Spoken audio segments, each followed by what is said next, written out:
মুক্ত বাংলাদেশ, হ্যাঁ মানে হচ্ছে দখলবাজি মুক্ত বাংলাদেশ।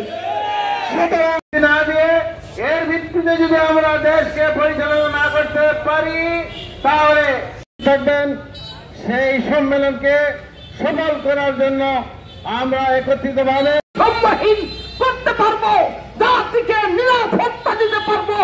দরওয়াজা খুলে মুফতি সিরাজুল ইসলাম, মুফতি সিরাজুল ইসলাম হয়েছে 54 বছর।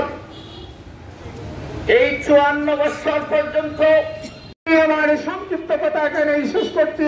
ওয়াখির দাওয়ানা আলহামদুলিল্লাহ রাব্বিল আলামিন।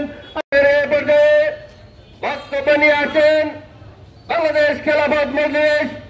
54 বছর পরে আল্লাহর দেওয়া তৌফিকে আবার বাংলা ইসলাম এবং আমার সামনে উপস্থিত হবিগঞ্জ জেলার দেশপ্রেমিক জনতার একাংশ, আসসালামু আলাইকুম রহমতুল্লাহি ওয়া বারাকাতুহু।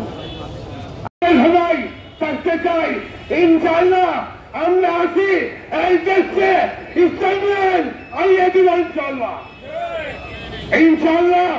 আব্দুল আয়োজিত মিছিল পূর্ব সমাবেশের সম্মানিত সভাপতি, ওরা দেশের কোনো উন্নতি করতে পারে নাই, জাতির কোনো নিরাপত্তা।